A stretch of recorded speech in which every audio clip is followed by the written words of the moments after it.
wonderful. So that's my purpose in being here with you, is to give you the support for letting that creative flow be a place that you feel more comfortable of just tapping into, because it's there for all of us. Sometimes it feels like it's taking a break, but it is there for all of us.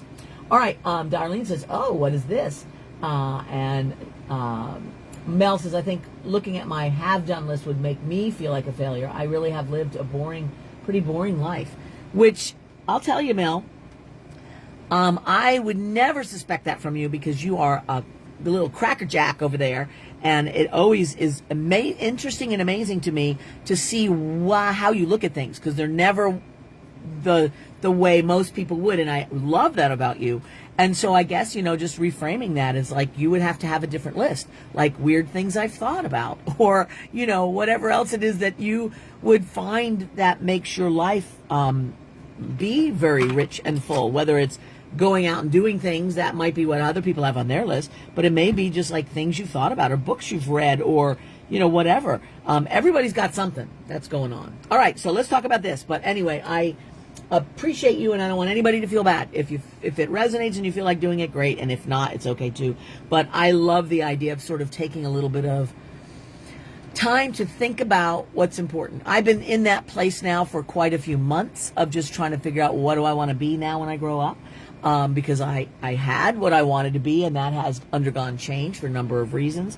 And so now it's like, well, now what do I want to do? What do I want to be? So I think there are times in our lives where we are in that sort of contemplative place. Mel, that says that works. The weird places I've traveled in my head. See, there we go. Absolutely, man. People with a great imagination and a great ability to transcend reality, that's a gift, baby. So, I would be curious to see that list.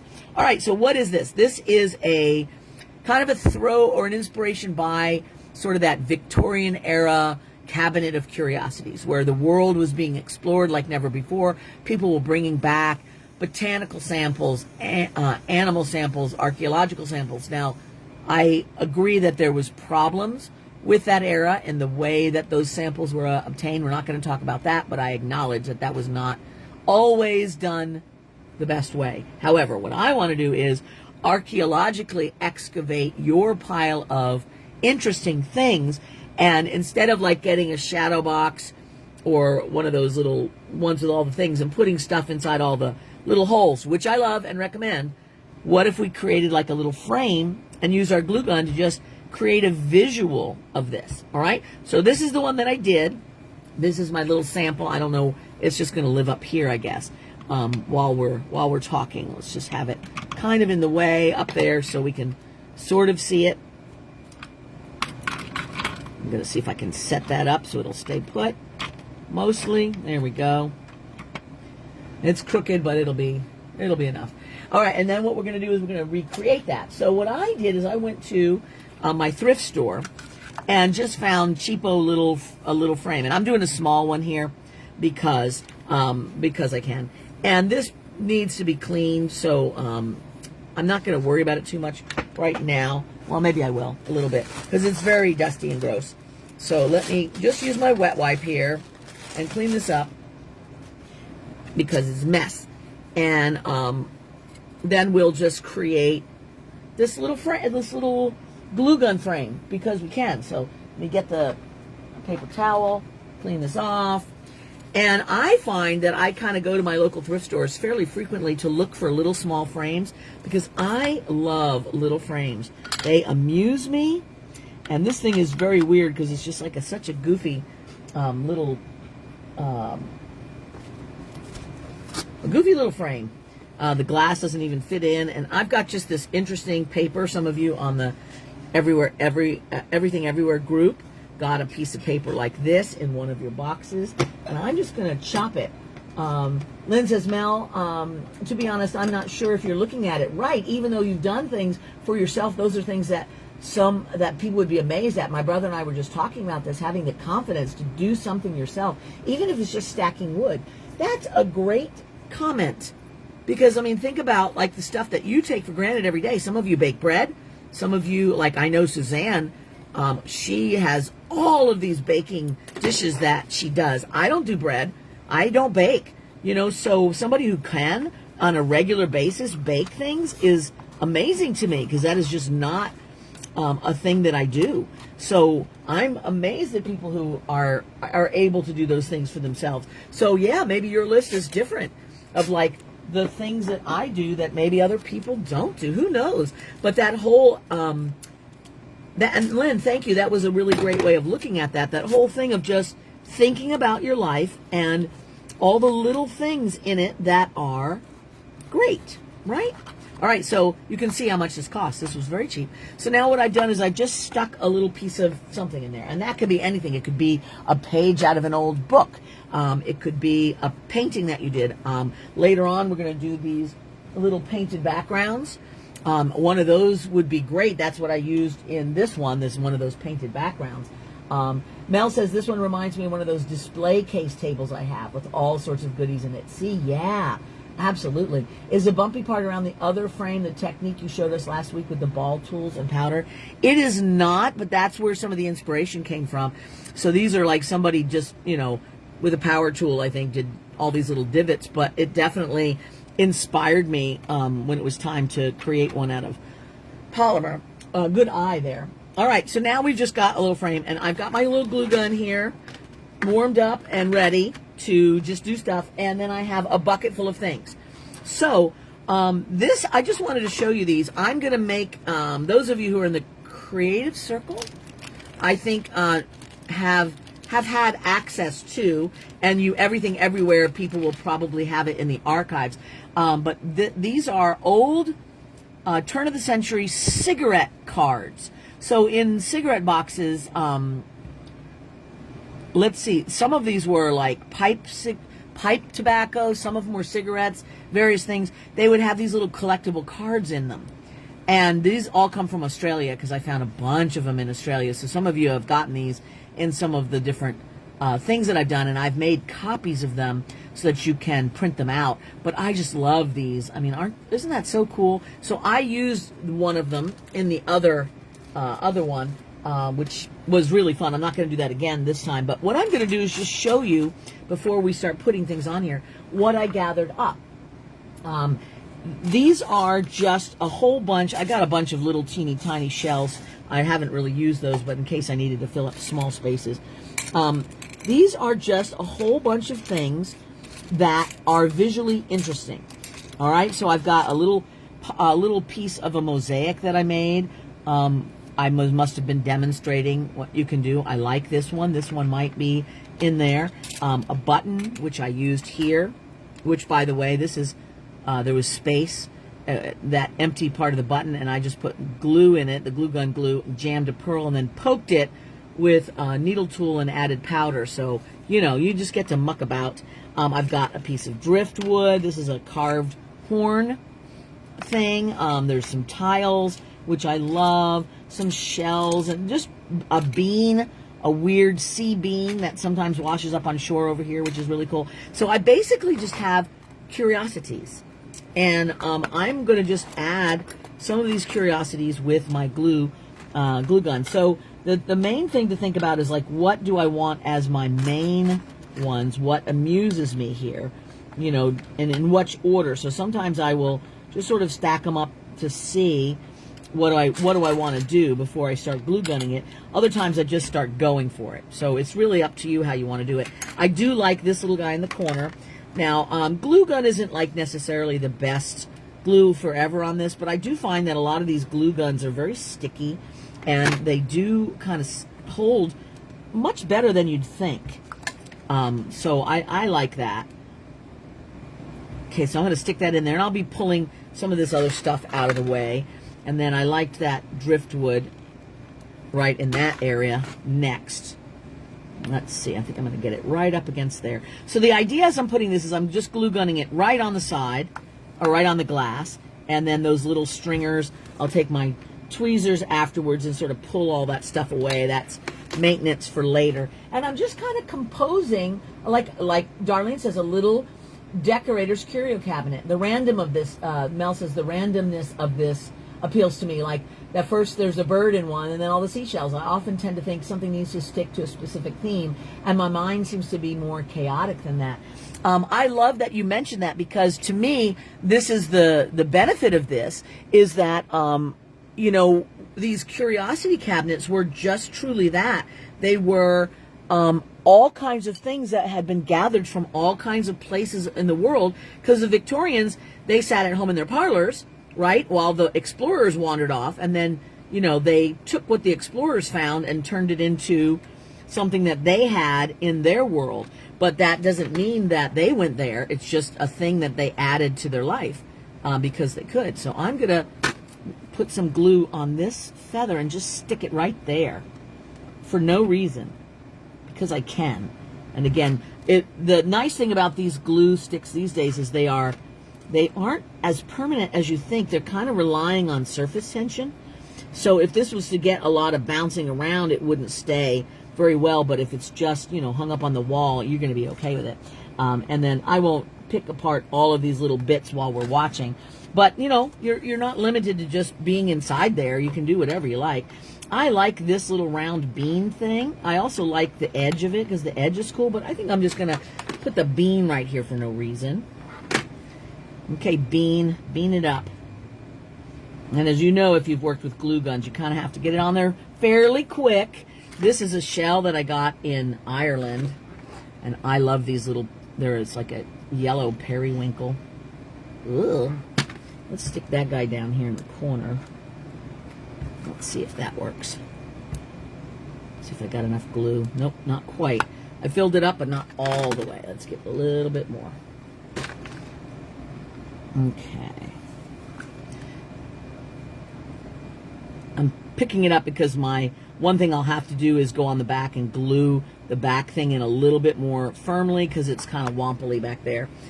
So anyway, so we've got some shells, we got some interesting bits. I like to put things that really don't belong often. And I think, what do you think about like that? That looks kind of fun, just sticking out, right? So I'm going to put, if I did that, it's going to have to be down here at the bottom, which means I'm probably going to have to put something around the bottom to make it not look like glue glump. But let's put it in first, like this. Make sure that it's stuck in there, and then I can put something on top of that to make it look less weird and glumpy. And this one doesn't have anything behind it like this one does, so this one's got that little bird thing, which I love. But I've got some crystals over here. This was a piece of mosaic thing, so I really truly have just whatever the heck was around. So let's just see if there's anything in this pile. Nope, nothing fun there. I've got some of this, I've got some of that. That could be fun. How do we feel like with two red things? I like it. I don't know why, but I do.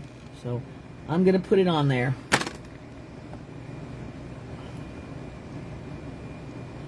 So we've got two red things and beans and shells and lots of strings that we'll get out of the way in a bit.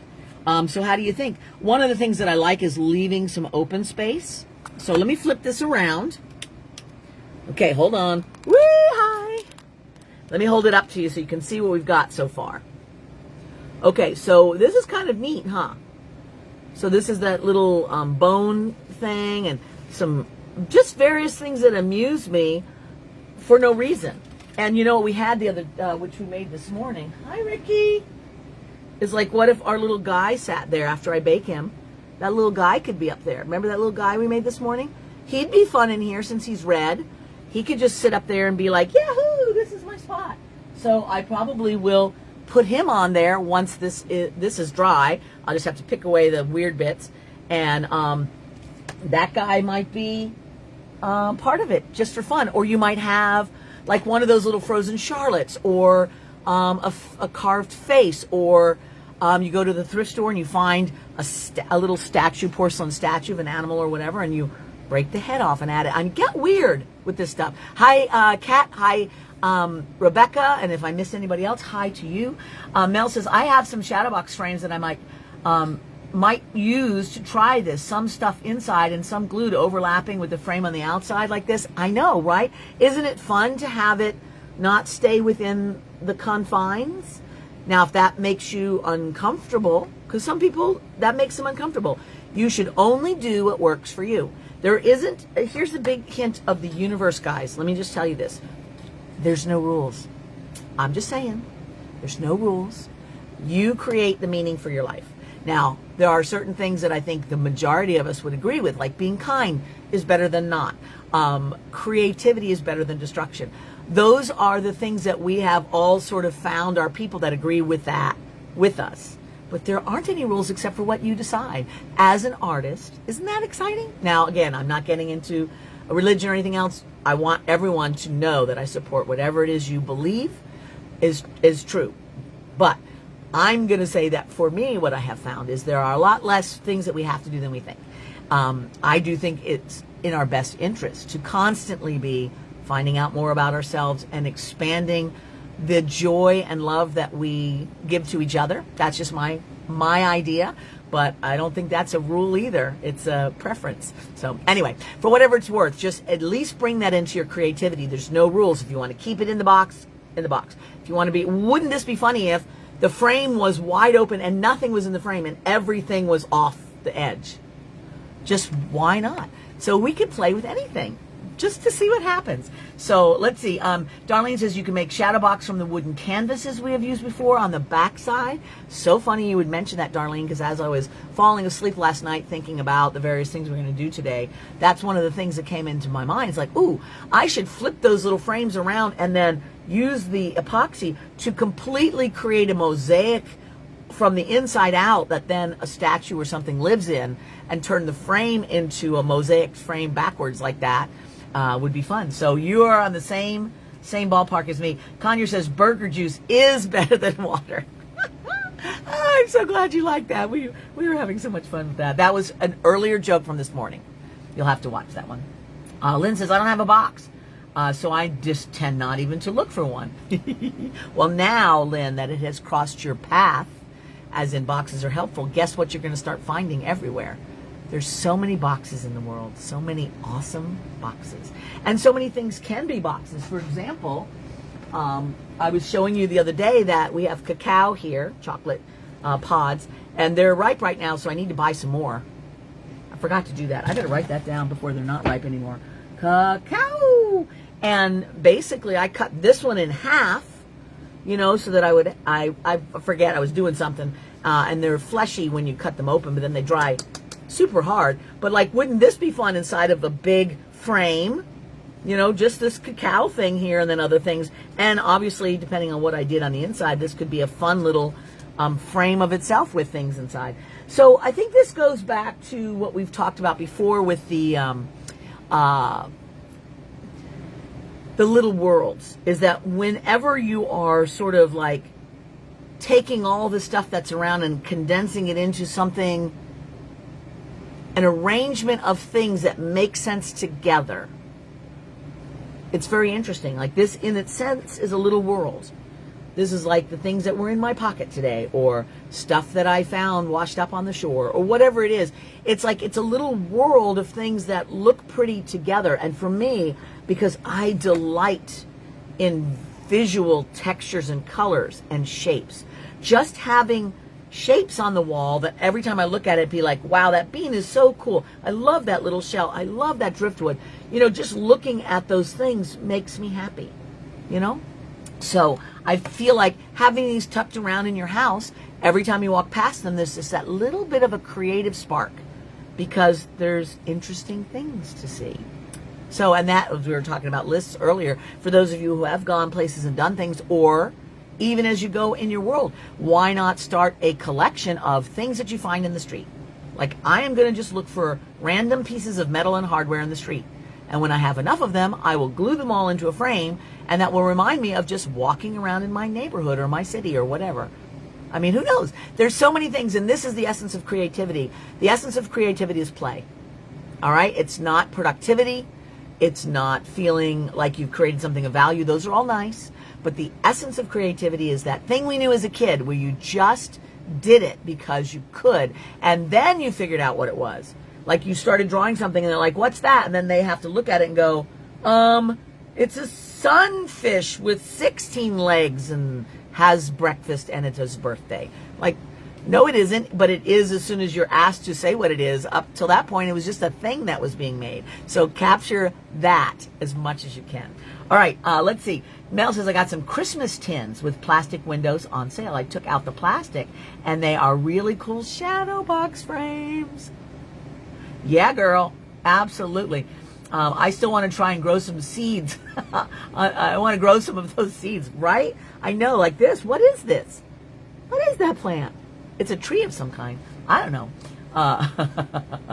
Conyers.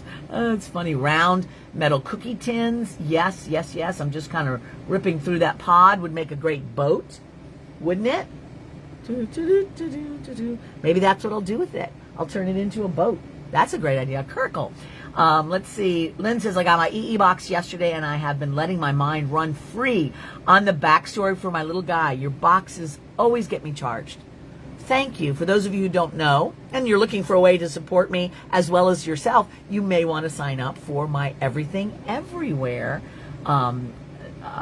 membership. I'm going to give you that link right now.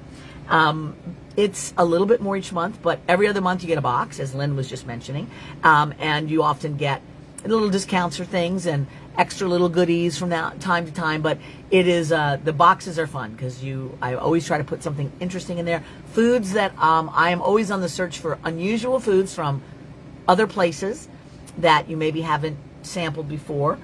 Sailing weirdlings, says Mel. One time, the place that I was telling you, speaking of maybe a collection of chocolate wrappers. Pam, that's a great idea.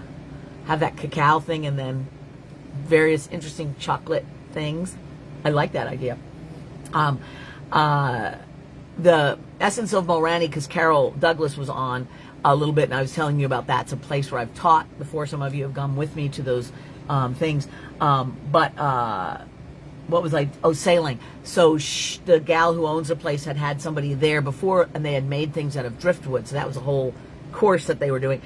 So when we got there, they were kind of in this mood, and she's like, there's a very famous pirate queen that lived in that area and very integral to the mythology of the area. Anyway, so she wanted to make a driftwood boat filled with pirates. So they made this big driftwood boat, or they had already made it when we got there. And then we came in with polymer and found objects and just made all of these crazy little pirates in the boat. And that was such a fun thing. So sailing weirdlings for sure. I would love some of those pods for making pod elves. What's a pod elf? I'm going to have to look for those. Are those pods available other than Hawaii? I'll look and see if I can find more. I don't know where I got that one, but I bet Ricky would. And it feels really good too. It's really velvety. But I'll ask them. They just wash up on shore sometimes. But I know that there's probably the tree that they fall off of. Once we could find the tree, there'd be a lot of them. I will keep my eyes open for those, you guys. And if I can find some, you Diamond members will know about it. All right. Let's see. Are the pods available other than, okay. Carol, message me about that, and I'll see if I have any more. Okay. Plus, I also want to know what pod elves are. So, all right, guys, we are at the beginning of the hour again. Thank you again. I'm just going to put another little a shout out about the donation thing. If you have benefited from doing these things with me, and you've already signed up and paid me, or you're in one of my groups, you've paid me, you've gone to my store, you've bought things. But for those of you who maybe are watching and have done a lot of these freebies for me, please consider dropping a little donation. I need it both financially, because this is how I make a living, and also emotionally, as a little reminder that you're appreciating and enjoying what I'm giving you, and I really do appreciate that. So for those of you who have done so already and have bought in the class, thank you. It means a lot to me. 'Tis a difficult thing to be an artist for a living, isn't it? And I am always searching for ways of creating things of value that make it easier for people to contribute, because they're getting something that is important for them. So thank you for that. Lynn says, I'm setting my alarm now for the 10:30. That I usually do it at the top of the hour, 10:30 this time. So we've got an hour and a half before the next one. Conyers says, I just watched a thing on Ireland where they're making a vermouth with native Irish seaweed. I'm not a drinker, but it sounded yummy. Not sure what prompted me to share that tidbit. I love that. I like weird things. In fact, we're going to have to do this together. Let me grab it. I've got a couple of things to share with you. One of them is, I don't know if Suzanne is still on here, but Suzanne, by way of one of our mutual friends, sent me this little bag of Swiss caramels. And I have had that sitting there to kind of eat that together. I just didn't get to it. But this, speaking of weird things, this is non-alcoholic. And I picked it up at this local place because it said, this is immediate relief from malaise and ennui, cold feet and hot tempers, weak knees and low spirits. So it's this weird herbal combination of things. I haven't tried this yet, but it amused me just by the way they had done it. And then they've got these little mocktails that you can make out of it and all that. But doesn't that look fun? So that reminds me of what you just said with the vermouth made out of seaweed. It's very intriguing. All right, guys, Suzanne is still here. Thank you, Suzanne. Many of you have sent me little things over the years, or big things, and I appreciate you all very much. All right, guys, I'm going to sign off for now. I'll see you at 10:30, which is a little less than an hour and a half away. And what are we going to be doing? Epoxy clay. So if you have your epoxy sculpt out and you want to join in, great. What I'm probably going to do is we're going to talk about putting legs on something like a dish. So if you broke a dish and you want to make it have another life, we're going to talk about putting legs on, and then some of the ways that you can embellish that. So we'll see where it takes us. And then whatever else I feel like, we'll have epoxy clay and we'll just do things. So why not? All right, guys. Oh, we'll put some on the gold and do a little sgraffito piece like we talked about. So that will keep us busy. All right, well, happy glue gunning. Please share here on the Creative Neighborhood when you create your little curiosity frames. I want to see them. And if there's stories behind any of the stuff that you found, tell us. All right, guys, I'll see you soon. Bye.